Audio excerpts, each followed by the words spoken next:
10वीं वालों क्या हालचाल आ गए मैथ के पेपर में झंडा गाड़ के, क्योंकि जो क्वेश्चन मैंने बताए थे पूरे के पूरे क्वेश्चन आपके पेपर में पूछे गए हैं और पूरा पेपर वही आया है जो मैंने आपको क्वेश्चन बताए थे। इसी प्रकार से अगर आपको साइंस की पूरी तैयारी करना है, साइंस के पेपर में भी आपको बिल्कुल एकदम नेक्स्ट लेवल का प्रदर्शन करना है, तो ये वीडियो पूरा देख लेना। इसमें जो क्वेश्चन बताऊंगा ना, सारे क्वेश्चंस पूरे कर लेना। ये आपका मॉडल पेपर रहेगा जो कि हम एक एक क्वेश्चन के आंसर के साथ विथ एक्सप्लेनेशन आपको पूरा कंप्लीट करवाऊंगा, तो वीडियो पूरा देख लेना। और अगर आज ये वीडियो आपने पूरा नहीं देखा तो पेपर के बाद केवल आपकी चीज में एक मन आएगी, वो होगा रिग्रेट। आप रिग्रेट करोगे बाद में, तो वो चीज ना आए, इसलिए आपको ये वीडियो पूरा देखना है। देखिए, सबसे पहले आपके निर्देश रहते हैं और ये रहे सारा कुछ आप पढ़ लेंगे। ये मॉडल पेपर है, इसे हम पूरा का पूरा आपको कवर करवाने वाले हैं। इससे एक एक क्वेश्चन ना ध्यान से पढ़ के जाना, ध्यान से सुन के जाना, क्योंकि मैथ का पेपर ना पूरा मैंने आपको बताया था। पूरा पेपर देखो मेरी वीडियो से आया है, जो मैंने बताया था आपको। मैंने 2 वीडियो डाले थे, केवल जो बच्चा देख के गया हो प्लीज़ कमेंट बॉक्स में बता देना कि पेपर आया है कि नहीं आया है। देखिए, सबसे पहले हमारे आ जाते हैं यहाँ पे सही विकल्प चुनकर लिखिए, क्योंकि एक मैंने वीडियो डाला था प्रश्न वायरल, भाई तो बिल्कुल वायरल यार, क्वेश्चन बिल्कुल वही आए, छपे आए। देखिए, सही विकल्प चुन करके लिखिए। आपके 6 नंबर के सही विकल्प थे सबसे पहले। और शुद्ध जल का पीएच मान होता है, पहला क्वेश्चन आ जाता है, शुद्ध जल का पीएच मान होता है। तो सभी को पता है कि देखिए, आप जब पीएच पैमाना तो आपने पढ़ा होगा, 7 से नीचे अगर आएगा तो अम्लीय होगा माध्यम, 7 से ऊपर जाएगा तो क्षारीय होगा, और अगर 7 होगा तो वहां पे उदासीन स्थिति रहेगी। और 7 में आपका शुद्ध जल का पीएच मान 7 होता है, और जल जो है उदासीन प्रकृति का होता है, याद रखना। नेक्स्ट हमारा, चाकू द्वारा आसानी से कौन सी धातु काटी जा सकती है? तो धातु कौन सी काटी जा सकती है चाकू से? तो वो होती है सोडियम। और सोडियम का प्रतीक क्या होता है? Na, ये भी कंप्लीट रखना। और सोडियम एक अति अभिक्रियाशील धातु है, ये भी याद रखना। नेक्स्ट आपका, कीटभक्षी पौधा है तो लाइकेन है, युवक है, कवक है, या चंदन है, या यूट्रिकुलेरिया। देखिए, कीटभक्षी की बात की जा रही है ना, घटपर्णी जिसे कहते हैं, ये आपका यूट्रिकुलेरिया है, याद रखना इस चीज को, है ना। लाइकेन क्या है? ये सहजीवी संबंध का अच्छा उदाहरण है। क्या है? सहजीवी संबंध, सहजीविता का उदाहरण अगर कभी भी आ जाए पेपर में तो लाइकेन याद रखना। Lichen very very most important है ना। नेक्स्ट हमारा आ जाता है, पादप में जाइलम जो है उत्तरदायी है। जाइलम ऊतक आपने अच्छी तरीके से पढ़ा होगा भाई इसे, तो जाइलम में भी इंपोर्टेंट क्वेश्चन में हमेशा इसको कवर करवाता हूं, क्योंकि ये आना है बिल्कुल, है ना। जाइलम किसके लिए? तो जल का वहन करता है। पौधों में क्या करता है? जल का वहन, जल इसमें से परिवर्तित मतलब प्रवाहित होता है इनकी मदद से। जाइलम ऊतक होते हैं एक प्रकार के। अगला क्वेश्चन है आपका, दो तंत्रिका कोशिकाओं के मध्य खाली स्थान को क्या कहते हैं? है ना, कोशिकाओं के बीच, सेल्स के बीच में जो रिक्त स्थान होता है उसे क्या कहते हैं? उसे कहते हैं सिनेप्स, यानी कि अंतर्ग्रथन। हिंदी में से अंतर्ग्रथन कहते हैं, सिनेप्स याद रखना। नेक्स्ट है आपका, लेंस की क्षमता का एसआई मात्रक है। तो लेंस की क्षमता का जो एसआई मात्रक होता है वो है डायोप्टर, जिसे कैपिटल डी द्वारा प्रदर्शित किया जाता है। ये बात याद रखना, है ना। तो इस तरीके से हमारे यहाँ पे हो जाते हैं ये सारे क्वेश्चन आंसर कंप्लीट। इनका स्क्रीनशॉट आप ले लो और इन्हें बिल्कुल दिमाग में बिठा लो। इस तरीके से जो भी क्वेश्चन मैं बताऊँ ना, हर एक क्वेश्चन को ध्यान से सुनना, है ना। और वीडियो को लाइक कर देना, चैनल पर नए हो तो सब्सक्राइब कर लेना। देखिए, अगला क्वेश्चन आपका, रिक्त स्थानों की पूर्ति कीजिए। 6 नंबर के रिक्त स्थान रहने वाले हैं। पहला क्वेश्चन कहता है, ब्रंजक चूर्ण का रासायनिक सूत्र लिखिए। तो भाई ये किसको नहीं पता, मैंने जो इंपॉर्टेंट क्वेश्चन बताए हैं, 1 घंटे का एक वीडियो डाला है, उसमें सारे ऑब्जेक्टिव, सारे पूरे 1 से लेकर के आपके 13th अध्याय है हमारा पर्यावरण तक, पूरे 1 घंटे तक मेहनत की थी उस वीडियो को बनाने में। वो वीडियो देख लेना, बोर्ड परीक्षा में ना एक ऑब्जेक्टिव बाहर नहीं जाएगा। देखिए, ब्रंजक चूर्ण का रासायनिक सूत्र खालिस्तान है तो क्या होता है? CaOCl2। क्या होता है? CaOCl2, ये इसका राइट आंसर हो जाएगा। देखिए, आपको ठीक से दिख नहीं रहा होगा, लेकिन मैं इस तरीके से कर दूंगा तो आपको बाद में दिख जाएगा। अभी इसमें चमक पड़ रही होगी थोड़ी। अधिकांश धातुएं विद्युत की क्या होती हैं? स्वचालक होती हैं। क्या होती हैं? अधिकांश धातुएं जो होती हैं, ये धातुओं का एक गुण है, याद रखना। ये धातुओं का क्या है? गुण है, इसको याद रखना इस चीज को। पलकों का झपकना खालिस्तान क्रिया है। तो पलकें झपकाने के लिए आपको कुछ सोचना तो नहीं पड़ता यार कि आप झपकाएंगे या कि नहीं, तो पलकें आपकी अपने आप झपक जाती हैं। क्या है? अनैच्छिक क्रिया है, मतलब हमारी इच्छा नहीं होती और हमारी पलकें झपक जाती हैं, तो क्या है? एक अनैच्छिक क्रिया है, मतलब हमारी इच्छा के विरुद्ध, तो अनैच्छिक क्रिया है। Very very most important. Next है आपका, खालिस्तान दर्पण की फोकस दूरी अनंत होती है। तो कौन से दर्पण की जो फोकस दूरी अनंत होती है? तो समतल दर्पण की। किसकी? समतल दर्पण, याद रखना। समतल लिख दिया मैंने, समतल दर्पण की फोकस दूरी जो है अनंत होती है, इस चीज को याद रखना। नेक्स्ट आपका आ जाता है, एक अश्व शक्ति बराबर, भाई सभी को पता है 746 वाट होता है। क्या होता है? 746 वाट। नेक्स्ट हमारा आ जाता है, अपशिष्ट पदार्थों को शरीर से बाहर निकालना कहलाता है ना। तो क्या कहलाता है? उत्सर्जन कहलाता है। क्या? उत्सर्जन, इसको याद रखना इस चीज़ को। तो यहाँ तक हो जाते हैं हमारे रिक्त स्थान कंप्लीट। इसका स्क्रीनशॉट लेना चाहे तो थोड़ा देखिए इस तरीके से ले लेना, और मैं इनके आंसर आपको अभी लिखे हुए दिखा दूंगा बाद में। अगले आ जाते हैं हमारी सही जोड़ियाँ, जो कि देखिए आपकी 6 नंबर की सही जोड़ियाँ रहने वाली, पूरे कंप्लीट कर लेना है ये, और इनसे मिलती जुलती तो आपको देखना ही है। मैं एक और वीडियो लाने वाला हूँ अभी, तो चैनल को सब्सक्राइब तो करना है। देखिए चींटी का डंक, साथ ही बेल आइकन को प्रेस कर लिया करो, जब भी वीडियो डालूंगा ना तुरंत वीडियो मिल जाएगा, सीधा आपको नोटिफिकेशन गिरेगा, आप तुरंत देख लोगे, है ना। बेल आइकन प्रेस कर लिया करो। देखिए आपका रहेगा चींटी का डंक, है ना। चींटी के डंक में कौन सा अम्ल पाया जाता है, तो चींटी के डंक में ना मेथेनोइक एसिड पाया जाता है। ये रहेगा ना, ये अम्ल है ना चींटी के डंक में। जब आपको चींटियाँ काटती है और आपके जो है अंग में जहाँ पे काटा उसने थोड़ी झंझनाहट महसूस होती है, तो वो क्यों होती है, वो चींटी में कोई जहर बहर नहीं होता, ये अम्ल होता है चींटी में, है ना। इसलिए वो झंझनाहट करेगा थोड़ी देर तक, है ना, जलेगा, आपको जलाएगा, है ना। तो फिर बाद में वो खत्म हो जाएगा उसका प्रभाव, तो बस ठीक हो जाएगा। क्या रहेगा, मेथेनोइक अम्ल, इसका आंसर याद रखना, ये रहेगा फर्स्ट नंबर का। नेक्स्ट है आपका प्लास्टर ऑफ पेरिस। तो इसका प्लास्टर ऑफ पेरिस का फॉर्मूला क्या होता है, CaSO4 × 2H2O, और जिप्सम का भी याद रखना है ना, 1/2H2O। ये रहेगा आपका दूसरे नंबर का। ये प्लास्टर ऑफ पेरिस का हमारा फॉर्मूला है, इसको याद रखना आना है बिल्कुल। नेक्स्ट हमारा द्रव अवस्था धातु है, तो द्रव अवस्था में Hg पाई जाती है, मरकरी जिसे कहते हैं ना, ये रहेगी हमारी तीसरी नंबर की, जिसे पारा कहते हैं ना, Hg से प्रदर्शित करते हैं इसे। नेक्स्ट है आपकी रेगिस्तान की मरीचिका। रेगिस्तान की मरीचिका एक पूर्ण आंतरिक परावर्तन है या फिर वायुमंडलीय अपवर्तन है, ये क्या है हमारा पूर्ण आंतरिक परावर्तन का उदाहरण है रेगिस्तान की मरीचिका। बिल्कुल से याद रखना, इसका आंसर बिल्कुल सामने ही मिल चुका है, ये रहेगा। अगला है तारों का टिमटिमाना, तो ये वायुमंडलीय अपवर्तन का उदाहरण है, इसको याद रखना। नेक्स्ट आपका गलफड़ों द्वारा श्वसन, तो ये मछली में होता है। गलफड़े, मछली कैसे सांस लेती है, गलफड़ों द्वारा, किलोम गलफड़े या गिल्स ने कहते हैं, है ना। तो ये 5 का उत्तर आपका छठवें का हो जाएगा, छठवें का सॉरी है, और ये हमारा 5 का था। तो इस तरीके से हमारी सही जोड़ियां होती हैं कंप्लीट, इनका स्क्रीनशॉट लो, इन्हें बिल्कुल से याद करो। नेक्स्ट हमारे सत्य असत्य आ जाते हैं, जो कि देखिए आपके 6 नंबर के हैं। पहला क्वेश्चन है, अम्ल नीले को लाल कर देते हैं, किसको, नीले लिटमस पत्र को जो है लाल कर देते हैं, तो ये बिल्कुल सत्य हो जाता है। और क्षार बिल्कुल इसके विपरीत कार्य करते हैं, क्षार क्या कहते हैं, लाल को नीला करते हैं, याद रखना। मरकरी के अतिरिक्त अन्य सभी धातुएं ठोस हैं, तो ये बिल्कुल सत्य हो जाएगा आपका, है ना। मरकरी यानी कि पारा, यही Hg की बात की जा रही है। कमरे के ताप पर भी ये द्रव अवस्था पाई जाती है ना। नेक्स्ट है आपका मनुष्य के सामान्य रक्तदाब, मनुष्य का सामान्य रक्तदाब 180/100 mmHg होता है, तो बिल्कुल गलत है ये। क्या होगा, असत्य होगा। क्यों होगा असत्य, क्योंकि आपने पढ़ा होगा जो होता है रियलिटी में 180/80, ये रहेगा, है ना। अपॉन नी से लगाते हैं, इसी तरीके से लिखते हैं ना, YMMHG, ये रहेगा आपका। नेक्स्ट हमारा आ जाता है भूख का केंद्र पश्चिम मस्तिष्क में होता है। भाई आपको जब भूख लगती है ना, तो आपको दिमाग को कैसे पता चल जाता है, उसका भी एक केंद्र होता है हमारे दिमाग में, लेकिन वो पश्चिम मस्तिष्क में नहीं होता है। वो कहाँ पे होता है, हाइपोथैलेमस में होता है। यहाँ पे पश्चिम मस्तिष्क आ गया, तो इसको आपको क्या असत्य लिख देना है, क्या लिख देना है, इसका रहेगा हमारा क्रॉस कर देंगे इसे, असत्य रहेगा। ये हमारा हाइपोथैलेमस यहाँ पे होता है, तो बिल्कुल सत्य कर देता है। नेक्स्ट है आपका वाहनों के पश्च दृश्य उत्तल दर्पण के बने होते हैं, तो देखिए उत्तल दर्पण की बात की जा रही है, यहाँ पे पश्च दृश्य की बात की जा रही है। पश्च पीछे का जो हमें बैकग्राउंड देखना होता है, वाहन के जो साइड मिरर लगे होते हैं, तो ये बिल्कुल सही है, उत्तल दर्पण। तारों का टिमटिमाना परावर्तन क्रिया का उदाहरण है ना, तो ये अपवर्तन का, यहाँ पे तो देखा ना हमने, तारों का टिमटिमाना अपवर्तन, तो यहाँ पे असत्य आपका हो जाएगा। इस तरीके से ये हमारा कंप्लीट होता है। नेक्स्ट हम आगे बढ़ लेते हैं। यदि चैनल पर नए हो तो सब्सक्राइब कर लो यार, क्योंकि वार्षिक परीक्षा यानी कि बोर्ड 2025 में आपको अगर अच्छी परसेंटेज लानी है तो यही तैयारी होने वाली है, एकदम बेहतरीन। देखिए एक शब्द या वाक्य में उत्तर लिखिए, 6 नंबर का प्रश्न है आपका।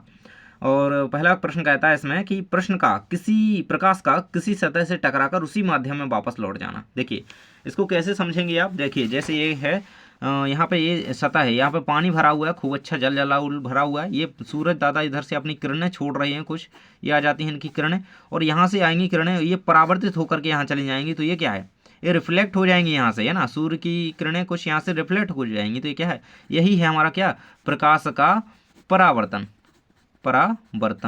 ठीक से नहीं दिख रहा होगा, लेकिन इसको समझिएगा, है ना, ये इंपॉर्टेंट है बहुत ज़्यादा। तो ये रहेगा हमारा टकरा उसी माध्यम में लौटना, क्या कहलाता है, ये कहलाता है प्रकाश का परावर्तन, है ना। प्रकाश किरण की बात की जाए तो क्या लिखेंगे इसका उत्तर, प्रकाश का परावर्तन फर्स्ट का। देखिए मैं यहाँ पे लिख देता हूँ, इसका लिखिएगा उत्तर प्रकाश का परावर्तन, ये आपका उत्तर इसका हो जाएगा। नेक्स्ट आ जाता है सरल सूक्ष्मदर्शी में कौन सा लेंस उपयोग किया जाता है। सूक्ष्मदर्शी की बात की जा रही है, वो भी सरल, है ना। तो इसमें जो है अवतल लेंस यूज किया जाता है। कौन सा लेंस यूज किया जाता है, अवतल लेंस। इसका उत्तर आपको क्या लिख देना है, अवतल लेंस। ये आंसर आपका हो जाएगा। नेक्स्ट आपका क्वेश्चन कहता है वस्तुओं को हम किस की उपस्थिति में, भाई तो सभी को पता है कि हम वस्तुओं को प्रकाश की उपस्थिति में, जब अगर लाइट नहीं होगी ना तो अंधेरे में क्या देख लोगे, तो प्रकाश की उपस्थिति में। यूरिया का निर्माण शरीर में कहाँ पे होता है, तो यूरिया का निर्माण जो है शरीर में लीवर में होता है, कहाँ पे, यकृत में, इसको याद रखना। और नेक्स्ट आ जाता है आपका सर्वाधिक कठोर एवं रणनीतिक धातु कौन सी है। कठोर धातु की बात की जा रही है ना, तो टंगस्टन जो होती है आपकी है ना, टंगस्टन याद रखिएगा, टंगस्टन जो है हमारी सबसे कठोर धातु है। नेक्स्ट आ जाता है आपका एटीपी का पूरा नाम क्या है, एडिनोसिन ट्राइफॉस्फेट, एडिनोसिन ट्राइफॉस्फेट। क्या रहेगा इसका उत्तर, एडिनोसिन ट्राइफॉस्फेट। देखो चैनल पर नए हो तो सब्सक्राइब किए बिना मत जाना यार, क्योंकि यहीं से आपका पूरा बोर्ड के लिए और अभी के लिए पूरी तैयारी करवाई जा रही है, तो आपकी आगे की हेल्प भी कर सकूं तो सब्सक्राइब करके जुड़ जाना। देखिए प्रश्न नंबर 6 हमारा आ जाता है वायु में जलाने से पहले मैग्नीशियम रिबन को साफ क्यों किया जाता है। Very very most important question, इतनी ज़्यादा बार रिपीट हुआ क्वेश्चन है ये कि क्या ही बताऊं। अथवा क्वेश्चन कहता है श्वसन को ऊष्मक्षेपी अभिक्रिया क्यों कहते हैं। चलिए इन आंसर को मैं आपको बताते जाऊंगा, आपको केवल और केवल इन्हें पढ़ते जाना है, स्क्रीनशॉट लेते जाना है। देखिए आपके सामने रहेगा यहाँ पे मैग्नीशियम रिबन की सतह पर मैग्नीशियम ऑक्साइड की परत बन जाती है जो दहन को रोकती है, और इसे हटाने के लिए, मतलब जो उस पर धूल कण होते हैं और ऑक्साइड की परत होती है उसे साफ करने के लिए एक तरीके से, है ना, ताकि वो हवा के प्रत्यक्ष संपर्क में ना आ सके। अगला है आपका अथवा में था श्वसन को ऊष्मक्षेपी अभिक्रिया क्यों कहते हैं। थोड़ा सुनते जाना, समझते जाना, तभी लिख पाओगे, नहीं तो स्क्रीनशॉट लेने से कुछ नहीं होने वाला।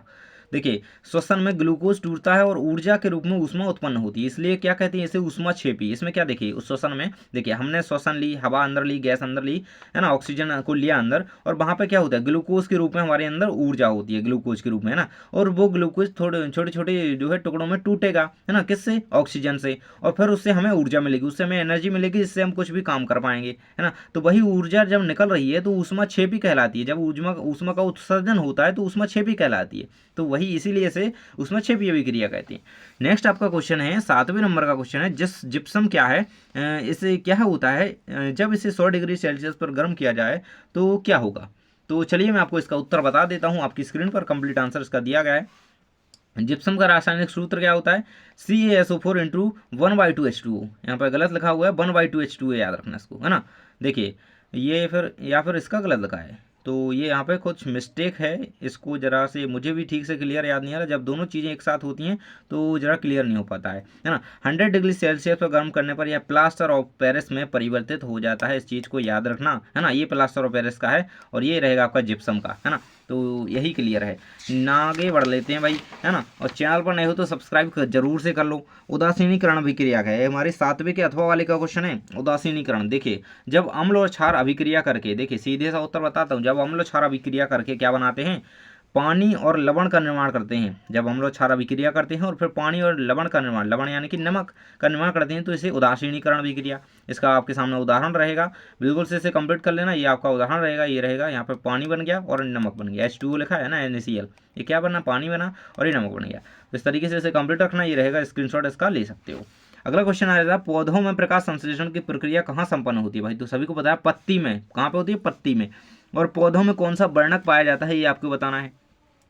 जल्दी से कोई भी बच्चा है भाई जल्दी से कमेंट बॉक्स में लिख दो कि पौधों में कौन सा वर्णक पाया जाता है, पौधे की पत्ती में कौन सा वर्णक पाया जाता है ना। प्रकाश संश्लेषण का समीकरण लिखिए। चलिए आप जल्दी जल्दी थोड़े आंसर लिख लेते हैं ताकि आप लोगों को जल्दी हो सके। देखिए प्रकाश संश्लेषण की प्रक्रिया पौधों में जो है पत्तियों में होती है, पत्तियों लिखा है, थोड़ा इधर मिस्टेक होगी, पत्ती लिख लेना है। रासायनिक समीकरण क्या रहेगा इसका, 6CO2 है ना, क्या बनेगा आपका, ग्लूकोज बनेगा, एनर्जी मिलेगी आपको, है C6H12O6, ये ग्लूकोज का सूत्र है, याद रखना ऐसे। नेक्स्ट आपका रहेगा मनुष्य के पाचन में लार की, मनुष्य के पाचन यानी कि मनुष्य के भोजन के पाचन में लार की भूमिका को समझाइए। बहुत इंपॉर्टेंट क्वेश्चन है, अथवा में गहरा है, तो इसका आंसर आप सामने देख लीजिएगा आपकी स्क्रीन पर कंप्लीट। देखिए लार होती है, बहुत ही चिकनी होती है, बड़ी अच्छे से लसदार होती है, हमारे भोजन को जो है आसानी से अंदर जो है जाने में उसे लसदार बना देती है, तो आसानी से भोजन अंदर सटक जाता है ना, उसमें मदद करती है। और साथ ही भोजन को पचाने में मदद करती है, स्टार्च को ग्लूकोज में तोड़ने में मदद करती है, तो ये सारे उसके कार्य होते हैं। अगला क्वेश्चन है रुधिर के दो कार्य लिखिए, और रक्त और लसिका में अंतर तो करना ही है। रक्त के दो कार्य लिखिए, धमनी और स्राव में अंतर लिखिए। तो आपके सामने इसका कंप्लीट आंसर रहेगा अथवा शायद। देख सकते हैं रक्त के दो कार्य दिए गए हैं और धमनी और सिरा में, धमनी सिरा इन दोनों को याद रखना है। इसमें ऑक्सीजन युक्त है ना, ऑक्सीजन युक्त रक्त बहता है, इसमें अन ऑक्सीजन रहित रहित नहीं रहित होता है इसमें, है ना। ये दीवारें पतली होती हैं, ये मोटी होती हैं। नेक्स्ट आपका क्वेश्चन आ जाता है यहाँ पे, माइटोकॉन्ड्रिया को कोशिका का बिजली घर क्यों कहा जाता है। Very very very very most important question है। अथवा है आपका जाइलम और फिलोएम में अंतर लिखिए भाई। तो इसका आंसर आपके सामने रहेगा, यहाँ पे देख सकते हैं माइटोकॉन्ड्रिया। देखिए मैंने आंसर शॉर्ट करके लिखे हैं ताकि आपको समझने में आसानी हो। माइटोकॉन्ड्रिया कोशिका में ऊर्जा का उत्पादन करते हैं, इसलिए इसे क्या है, क्या कहते हैं, बिजली घर कहते हैं। जाइलम फिलोएम में अंतर रहेगा, इस जल का परिवहन करता है, फिलोएम फूड का परिवहन करता है। फिलो से फांसी याद रखना, फूड का है, भोजन का, है ना। एक ही दिशा में कार्य करता है, दोनों दिशा में कार्य करता है। नेक्स्ट आपका रहेगा यहाँ पे, तंत्रिका कोशिका का नामांकित चित्र बनाइए। अथवा में कहता है कि मानव हृदय का नामांकित चित्र बनाइए। भाई चैनल को सब्सक्राइब कर लेना, बहुत ज़्यादा मेहनत लगती है आप लोगों के लिए इस तरीके से आंसर प्रोवाइड कराने में। देखिए तंत्रिका कोशिका का चित्र आपके सामने रहेगा और ये रहेगा आपके सामने, यहाँ पे देख सकते हो अथवा वाले मानव हृदय का नामांकित चित्र। इसको अच्छी तरीके से बनाना सीख लो, इसमें क्या क्या पार्ट्स होते हैं ये तो बिल्कुल रख लो कि ये भाई आना ही है आपके पेपर में, है ना। तो इन दोनों को अच्छी तरीके से सीख लेना, ये रहेगा भाई जानकारी टीच को भूल मत जाना। अगला क्वेश्चन आपका जाता है, प्रकाश का परावर्तन के नियम लिखिए। प्रकाश के परावर्तन के नियम, तो देखिए प्रकाश के परावर्तन के नियम कहते हैं कि आपतित किरण, परिवर्तित किरण और अभिलंब एक ही तल में होते हैं। आपतन कोण और परावर्तन कोण बराबर होते हैं हमेशा, है ना। और ये याद रखना, ये ऑब्जेक्टिव में कई बार आया है ना। एक ही तल में होते हैं, कहाँ पे होते हैं, अभिलंब एक ही तल में होती है। इससे ऑब्जेक्टिव हमेशा बना है, हमेशा याद रखना। आपतन कोण बराबर दे देंगे खाली स्थान, तो क्या परावर्तन कोण, याद रखना इस चीज को। नेक्स्ट हमारा आ जाता है, तारे क्यों टिमटिमाते हैं। भाई तारे क्यों टिमटिमाते हैं, अभी तो हमने ऊपर देख लिया कि तारे प्रकाश के, अभी तो इसका आंसर तो देखा ही नहीं अथवा वाली का। अवतल दर्पण के दो अनुप्रयोग देखो भाई, तो इसका आंसर आप देख लीजिएगा। अवतल दर्पण के अनुप्रयोग दिए गए हैं, टार्च में प्रकाश केंद्रित करने के लिए, दंत चिकित्सा में दांत देखने के लिए अवतल दर्पण का यूज होता है। नेक्स्ट हमारा, तारे क्यों टिमटिमाते हैं। आंसर आपके सामने रहेगा, तारे क्यों टिमटिमाते हैं। तो भाई देखिए अपवर्तन के कारण, ये तो सीधा आंसर हो जाएगा, छोटा आंसर हो जाएगा अपवर्तन के कारण, है ना, ऑब्जेक्टिव बनेगा। इससे बे टिमटमाते प्रतीत होते हैं, सीधा आंसर है इसका। नेक्स्ट है हमारा, वर्ण विक्षेपण किसे कहते हैं। अथवा में दिया गया, देखिए नीचे दिख रहा होगा ना, वर्ण विक्षेपण किसे कहते हैं अथवा में क्वेश्चन। तो ये रहेगा आपका वर्ण विक्षेपण का आंसर, प्रकाश का विभिन्न रंगों में विभाजन वर्ण विक्षेपण कहलाता है। इसका इतना सा आंसर, थोड़ा डिटेल में और लिख लेना, पढ़ लेना। नेक्स्ट है आपका, श्वसन की परिभाषा लिखिए ना, श्वसन को परिभाषित कीजिए। इसके अथवा में कहता है कि माइटोकॉन्ड्रिया को कोशिका का बिजली घर क्यों कहा जाता है। देखिए तो ये दोनों क्वेश्चन का आंसर आपको कर लेना है। कुछ क्वेश्चन ऐसे कि रिपीट हो जाते हैं क्योंकि मॉडल पेपर ऐसा है ना। देखिए ये रहेगा, पोषक तत्वों के टूटने से ऊर्जा उत्पन्न होने की क्रिया को श्वसन कहते हैं, है ना। श्वसन ये नहीं है कि हमने ऑक्सीजन को अंदर ले लिया बस हो गई श्वसन, नहीं। अब अंदर मेन प्रक्रिया तो अंदर है श्वसन की, क्या है, जब हम अंदर अपने जो है ऑक्सीजन को लेंगे, फिर वहाँ पे जो ग्लूकोज होगा वो टूटेगा छोटे छोटे टुकड़ों में, उससे हमें ऊर्जा मिलेगी, एनर्जी मिलेगी, वो श्वसन है मेनली। माइटोकॉन्ड्रिया वाला ये क्वेश्चन दिया ही गया। नेक्स्ट आपका क्वेश्चन आ जाता है, विकृत गंधिता से आप क्या समझते हैं अथवा में रेडॉक्स अभिक्रिया क्या है। आपके सामने दिया गया है, जब नाक द्वारा गंध को ठीक से पहचानने की क्षमता विकृत हो जाती तो इसे विकृत गंधिता कहते हैं। या फिर एक क्वेश्चन इसका देखिए, जब कोई खाद्य पदार्थ बहुत दिनों तक रखा रहता है तो वो एक तरीके से विकृत हो जाते हैं ना, उनमें से गंध आने लगती है, विकृत गंधिता। और रेडॉक्स पूछा गया आपके अथवा में, तो रेडॉक्स देखिए जहां एक पदार्थ ऑक्सीकरण करता है दूसरा अपचयन, यह जहां पे देखिए ऑक्सीजन और अपचयन, ऑक्सीकरण और अपचयन दोनों साथ साथ हो तो वो रेडॉक्स है। नेक्स्ट आपका आ जाता है, अम्ल और क्षार में अंतर लिखिए। बिल्कुल आना है भाई। अम्ल का जलीय विलयन विद्युत का चालन क्यों नहीं करता है, तो चलिए देख लेते हैं। अम्ल क्षार में अंतर और इसका चालन क्यों नहीं कर रहा, विद्युत का चालन, अम्लीय जल का विलयन जो होता है ना। तो ये रहेगा, अम्ल स्वाद में खट्टे होते हैं, ये कड़वे होते हैं, कसैले होते हैं। लाल लेटमस को नीला करते हैं, नीले को लाल करते हैं। ये एक अंतर, दो अंतर हो गए आपके, इसको याद कर लेना, इसको भी कर लेना। नेक्स्ट आपका, रक्त और लसिका में अंतर लिखिए। अथवा में कहता है कि उत्सर्जन की परिभाषा लिखिए। तो भाई अगला क्वेश्चन का आंसर आप देख सकते हैं, ये रहेगा, रक्त और लसिका में अंतर, दो अंतर, लाल रंग का होता है, रक्त एक लाल रंग का तरल संयोजी ऊतक है। लसिका क्या है, एक रंगहीन द्रव होता है ना। लसिका रंगहीन टाइप होता है, कुछ पीले से हल्के पीले रंग का, पूरे शरीर में संचार करता है, ऊतकों के बीच संचार करता है। उत्सर्जन की परिभाषा लिखिए। तो शरीर से अपशिष्ट पदार्थों को बाहर निकालने की प्रक्रिया को उत्सर्जन कहते हैं ना, खाली स्थान कहते हैं तो क्या कहते हैं, उत्सर्जन। नेक्स्ट हमारा, पादप हार्मोन ऑक्सीजन के कार्य अथवा में पादप हार्मोन जिब्रेलिन के कार्य। जिब्रेलिन और ऑक्सीजन दोनों को पढ़ के रखना, ये रहेंगे आपके सामने, ये रहेंगे ऑक्सीजन के कार्य दिए गए हैं भाई, स्क्रीनशॉट कर सकते हो। कोशिका वृद्धि को प्रोत्साहित करता है, जड़ों और शाखाओं को विकास करता है। अगला दिया गया है ऑक्सीजन जिब्रेलिन का कार्य, तो बीज अंकुरण में सहायक है, पौधों की ऊंचाइयों के लिए उत्तरदायी ऊतक है जेबलिन, इसको याद रखना, जेबलिन नहीं जिब्रेलिन, सॉरी। हाँ नेक्स्ट आ जाता है हमारा, लेंस किसे कहते हैं अथवा हम कहता है उस लेंस की फोकस दूरी याद कीजिए। बिल्कुल से क्वेश्चन आपको रखा मिलने वाला है, -2.0D डायोप्टर है ना। तो तो इसको याद रखना। ये रहेगा लेंस किसे कहते हैं भाई, तो ये आपका लेंस का आंसर दिया गया है। लेंस, उत्तल लेंस और अवतल लेंस। लेंस की क्षमता का जो ऐसा ही मात्रक है वो डायोप्टर होता है कैपिटल डी से, जिसे प्रदर्शित करते हैं। अथवा में क्वेश्चन पूछा गया था उस लेंस की फोकस दूरी ज्ञात कीजिए जिसकी क्षमता -2.0 डायोप्टर हो डी हो, है ना। तो देखिए आपको लेंस की क्षमता दी गई है, फोकस दूरी क्या होता है, फोकस दूरी बराबर 1/p, इस तरीके से कंप्लीट करेंगे। और ये क्षमता आपको दी गई है ना -2.2, ये आपका आंसर यहाँ पे कंप्लीट आ जाएगा। तो इसको कंप्लीट स्क्रीनशॉट कर सकते हो, ऐसे कंप्लीट कर लेना। नेक्स्ट हमारा क्वेश्चन आ जाता है यहाँ पे, मानव उत्सर्जन तंत्र का नामांकित चित्र बनाइए। भैया चैनल को सब्सक्राइब नहीं करा ना तो कर लेना। देखिए आपकी स्क्रीन पर कंप्लीट आंसर रहेगा यहाँ पे भाई, देख सकते हो मानव उत्सर्जन तंत्र में देखिए वायु वृक्क धमनी और वायु वृक्क सरा, सारा कुछ होता है, धमनी होती है मूत्र वाहिनी, मूत्र सरा, मूत्राशय, मूत्र मार्ग, है ना। तो ये सारा कुछ इसमें पार्ट होते हैं, तो इनको चीज़ों को याद रखना। इसको बनाना सीख लो, 1-2 बार बना लिया तो बोर्ड तक कर लोगे। नेक्स्ट है आपका, आयोडीन युक्त नमक खाने की सलाह क्यों दी जाती है भाई। आयोडीन नहीं खाओगे आयोडीन की कमी हो जाएगी। आयोडीन की कमी से कौन सा रोग होता है, कमेंट बॉक्स में बता देना, प्लीज़ बता देना यार। आप लोग लिखते ही नहीं हो कमेंट में कुछ, है ना, थोड़ा लिखा करो यार कुछ। आयोडीन थायराइड ग्रंथि के सही कार्य के लिए आवश्यक है ना। इसकी कमी से घेंघा रोग हो जाता है, घेंघा रोग, अभी मैं यही पूछ रहा था, है ना। ये इसकी आयोडीन की कमी को रोकता है, मतलब आयोडीन होता है नमक में, है ना। और अगर हम आयोडीन युक्त नमक नहीं खाएंगे तो आयोडीन की कमी हो जाएगी और हमें क्या हो जाएगा, घेंघा रोग, गोइटर हो जाएगा। नेक्स्ट हमारा क्वेश्चन आ जाता है यहाँ पे, दूरदृष्टि दोष क्या है, इसके निवारण और के साथ चित्र भी बनाइए। तो देखिए और तो मैं इसका आपको चित्र तो आपको देख लेना है इसका, लेकिन मैं आपको बता देता हूँ। देखिए यह वह स्थिति है जिसमें व्यक्ति पास की वस्तुएं साफ नहीं देख सकता, उल्टा होता है। दूर और निकट को याद रखना, निकट में जो है निकट की वस्तुएं साफ नहीं दिखती, मतलब दूर की वस्तुएं साफ नहीं दिखती और दूर में होता है निकट की वस्तुएं साफ नहीं दिखती, है ना। इसमें कारण क्या है, नेत्र गोलक का छोटा होना, लेंस की फोकसिंग क्षमता कम होना।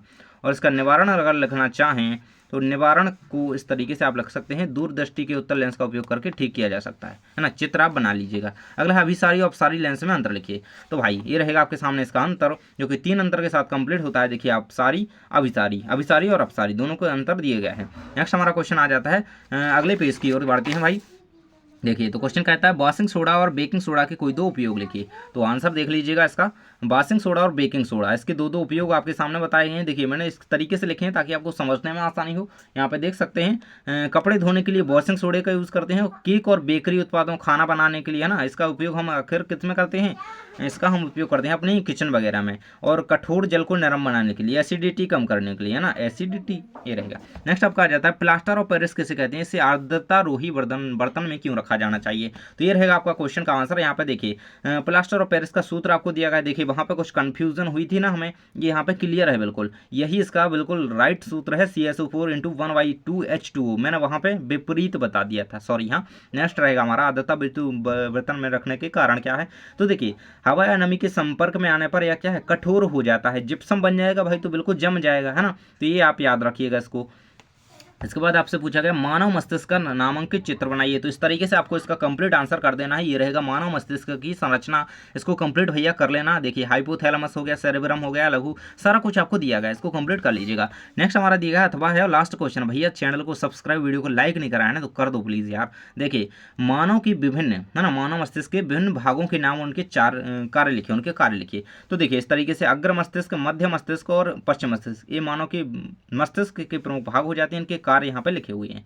तो इस तरीके से आपके पूरे मॉडल प्रश्न पत्र का होता है क्वेश्चन का आंसर कंप्लीट। अगर चैनल को सब्सक्राइब नहीं करा है तो कर लो, क्योंकि आपकी हेल्प में यहाँ पे अभी नहीं बोर्ड परीक्षा तक करवाने वाला हूँ। तो जो भी बच्चा मैथमेटिक्स में बहुत अच्छा करके आया है कमेंट बॉक्स में जरूर से शेयर कर दीजिएगा, ताकि आपके जो फ्रेंड्स हैं वो भी देख सकें कि हाँ आता है भाई, है ना। तो जल्दी से चैनल को सब्सक्राइब कर लो। मिलते हैं नेक्स्ट वीडियो में। Thanks for watching, all the best.